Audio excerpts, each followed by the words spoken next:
In this lesson, we will start creating our particle simulation in POPs to create points that we will later use to drive our procedural animation.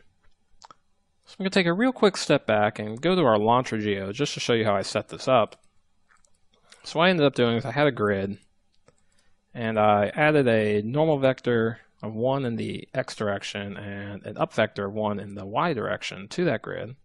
Moved them into a little position right here, isolated the points, and then copied some tubes onto those points for our rocket launcher. So what I'm going to do is I'm going to use these points I copied these tubes on as the birthing points for my particle simulation. And you see down here I have a null so I can easily access those points and other objects. So let me switch this back.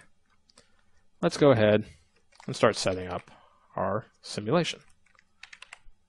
So put down a new geometry object, call these POPs launch points.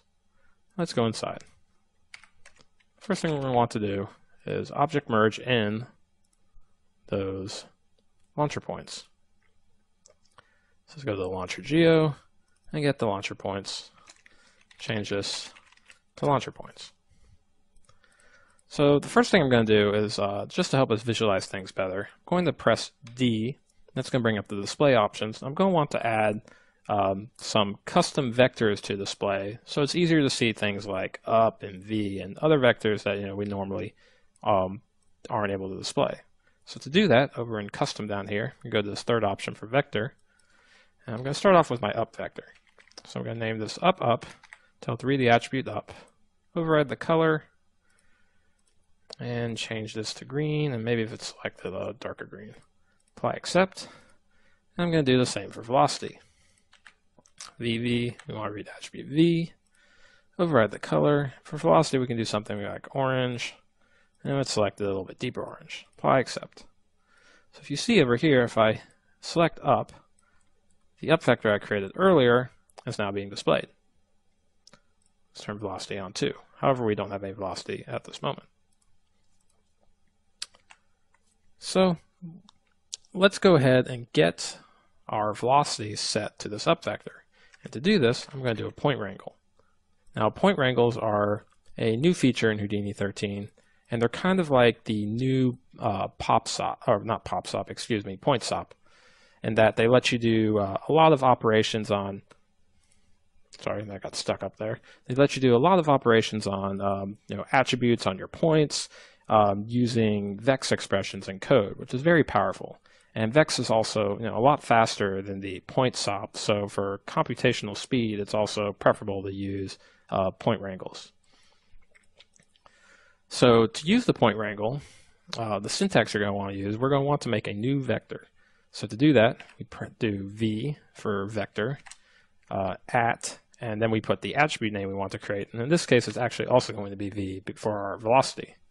And we want to set this equal to expression set, which is going to set the values of a vector. So for this expression, we're going to want an x, y, and z value, and the x, y, and z values that we want are from up. So to get up, again, we use at to get an attribute, tell it the attribute name, and in this case, we want to get the x component of the up vector. Do the same for y, and do the same for z. And everything in VEX needs to end in a semicolon similar to C. Now if you look over here, you can see these orange vectors, which means that we successfully got our up vector into a new velocity vector. Let's go ahead and change this up to V so we know what it's doing. Last thing we're going to do is just drop down a color SOP, and just set this to 0.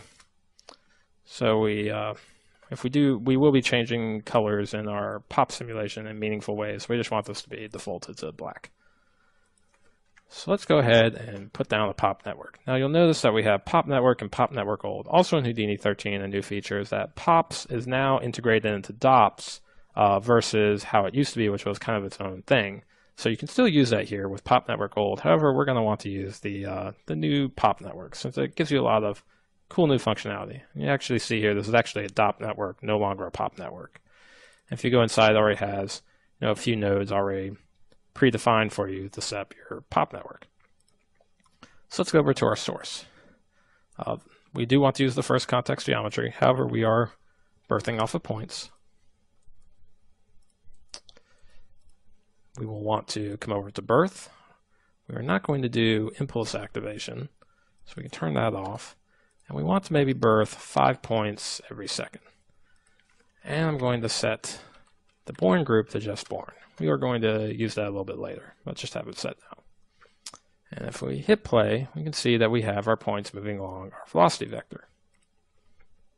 However, they're moving pretty slow. Let's go over the attributes and multiply our inherited velocity by something like 35. I'm going to go ahead and turn these vectors off right now. And you can see our points are moving much faster now. Now this is a little bit too uniform. They're kind of just moving all in a perfectly straight line. So let's actually add to our inherited velocity and do something maybe like 10, 5, 10. And now we're going to get a little bit more variation in our movement, which will be more interesting when we start birthing our rocket trails.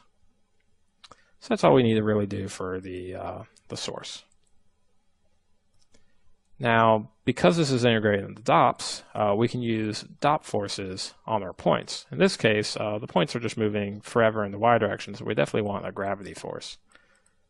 So if we just wire that in here after the solver, you see the points are now affected by gravity. Now at some point we want them to hit a ground plane so they can explode, so let's go ahead and add a ground plane. Again, we can just use the normal DOPS ground plane and merge it together with our points. And if we hit play, you can see our points are now bouncing off our ground plane. Now we actually don't want this behavior. We're going to do our collisions with POPs collision detection. So over here, rather than having a collision relationship, I'm just going to set this to none. And I'm going to come up here and add some collision detection. We're going to do POPs collision detect and POPs collision behavior.